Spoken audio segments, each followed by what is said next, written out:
is canceled. Have you seen what's been going on with stocks, with rates the last 48 hours? Did we just have another temper tantrum with the unwinding or the surprise increase in Japan? Was that it? Japan has come out and said, hey, we're sorry. We won't do that again. We won't surprise you. The Bank of Japan basically said, whoops, my bad. And they've come in and said, we won't be doing that again. So what is going on? Is the growth scare over? Did we just have an unwinding of some over-leveraged bets that took the market down Friday and Monday? I don't know. You probably know that I do believe we are in a recession, but let's go through some things together about the U.S. economy. And then let's not worry about what is or isn't happening over in Japan. When I look at the risks of a recession, and it is still my call that a recession will be backdated till June or July of 2024, these are just some things that I noted. Number one, non-farm payroll, which was reported last Friday, had the smallest increase since April. Unemployment, the unemployment rate is at the highest since October 21. Initial claims, last week, initial claims were the highest since August of 2023. Continuing claims are the highest since November 2023. July ADP had the lowest reading since January. And then finally, ISM manufacturing came in with a rather dirty number at 46.8, which has historically been recession level. So the job market is clearly weakening. But as I run through those recession risks or indicators, all I am left with thinking is Jerome Powell is smiling. Jerome Powell has told us quite clearly that he knows he's going to have some softness in the labor market as he looks to take inflation down lower and getting close to the target of 2% average. You know, this little temper tantrum that we had earlier in the week really could just be proven to be a growth scare, something like long-term capital management or something over-leveraged that blew up. Maybe we'll hear about it by the end of the week. But yes, I don't think this is an all clear sign. I do think there's some buy the dip going on, some FOMO, things of that nature. But it is the data is certainly not clear, which it usually isn't. And one of the reasons, actually the reason I think this recession will continue to confuse most people is it's going to go down as a rolling recession. As somebody who has studied economics, looked at the economy for 30 plus years, we can only point to 1991 as a rolling recession. Any recession after that, the dot-com recession, the Great Recession, the COVID recession, all of those were an all-in recession, meaning everything in the economy tanked at the same time. You have been hearing me for well over 18 months now talking about a rolling recession. I'll give you an example of something. The rolling recession hit mortgage, right? Hit the mortgage brokers hard. We just got weekly updated data on mortgage, and it's not surprising. Actually, I called this last week. I said, congratulations, we just started a refi boom. Refi demand was up 16% week on week. Folks, this drop in rates, which is already having some give back, is going to pull some refis, some streamlines, FHA, VA streamlines off the sidelines. And that's exactly what happened. It was not enough to pull purchase demand. Purchase demand was only up 1%. Refi demand was up 16% week on week and 59% year on year. That is a sign of a rolling recession, right? You get hit really, really hard while other parts of the economy are okay. Then you kind of hit a bottom, you baseline, and then you come out. That is just what it seems to be happening in the mortgage industry. Purchase demand was up 1%, but down 11% year on year. It is still my belief that this election cycle, I've heard this more than any time in the last 20 years, 5 election cycles. I'm going to wait till after the election. I've seen folks like Logan and Mike and others talk about, hey, this whole notion that people are going to wait until after the election is nonsense. The data does not support that, and they're right.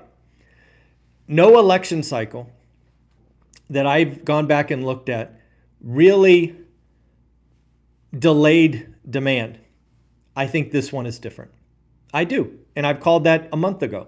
I think this demand cycle, people are like, hey, it's too hard, I'm too scared, I'm too pissed off, whatever.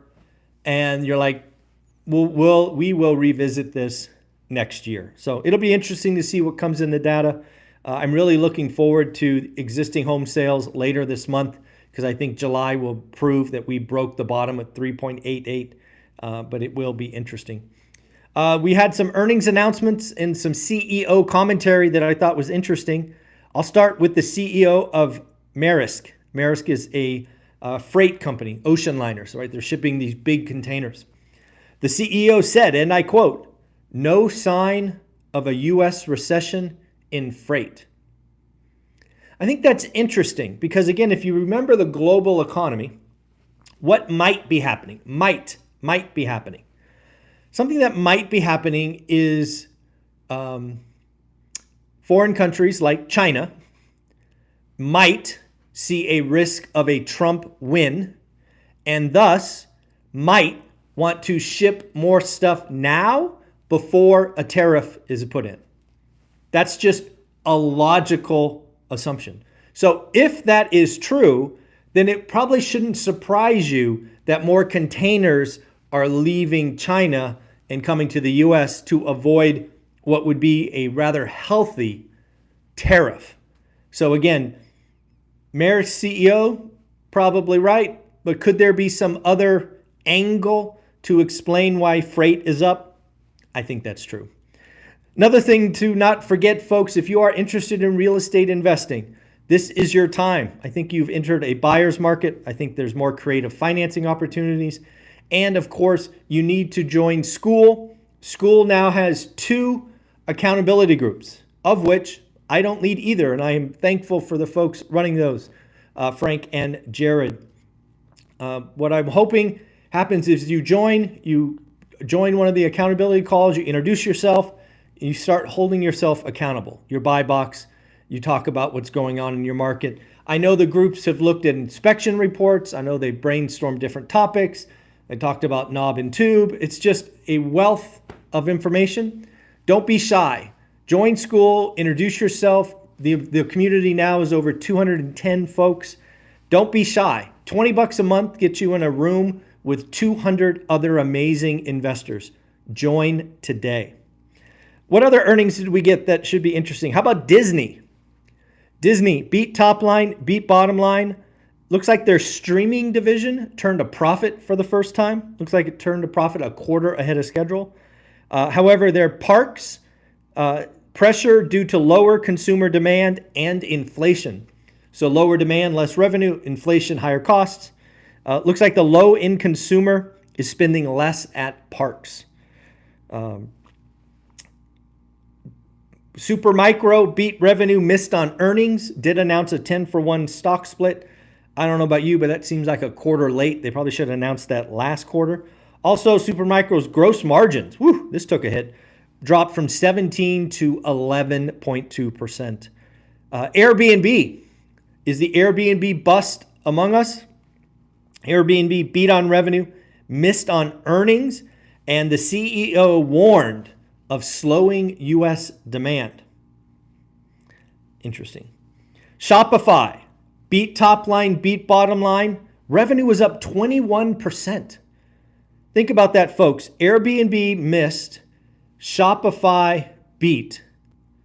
What is going on with the U.S. consumers? It is interesting to watch there. Hey, Danny, congrats on your second deal. Send me a note and I will send you a card. While we're doing that, let's congratulate Nicole. Nicole just got her first deal done. Her golden ticket is going out today. Again, folks, you can get a golden ticket for your first deal. You get a black card like Danny for any deal after that, and you can get as many black cards as you would like. Congrats, Danny and Nicole. What other earnings did I have here? Oh, the last thing we'll talk about is mom and pop landlords. You and me, mom and pop. Apparently, according to, I believe this came from Housing Wire. Oh, no, I'm sorry. This came from Resi Club. Resi Club, let's try to give credit where credit is due. 60%, 6 out of 10 of you and I plan to buy at least one rental property over the next 12 months. Think about that. 6 in 10 mom and pop landlords look to add at least one rental property to their portfolio over the next 12 months. That warms my heart. That means we are doing the work. We have a buy box. We're making offers. We're following up. Remember, folks, the key to getting a great deal in a buyer's market is follow-up. Follow-up. I have never gotten my great deal with my first offer. You have to follow up. You have to watch the motivation in the seller build. Now, again, you will be following up a lot of times, and most of those properties that you follow up on will go nowhere. But if you trust the process, you too will get your great deal. Alrighty, folks, at the end of this, don't forget that you have the opportunity to join us in Las Vegas, Nevada. We are hosting the second annual ORaaT celebration, February 15th and 16th. It's Valentine's Day weekend. Bring your partner in crime, celebrate Valentine's Day on Friday, come to the Vegas event Saturday and Sunday, and then fly home on Monday, which is a holiday for most of you. Make it a weekend, make it life-changing. Buy your tickets today. They are selling out. I would hope to be sold out in the next, 45 or 50 days. So again, I'm going to keep talking about this until it is sold out. General admission is $299, VIP $699. It is the place to be. It is the place where you can get in a room with 400 plus amazing folks.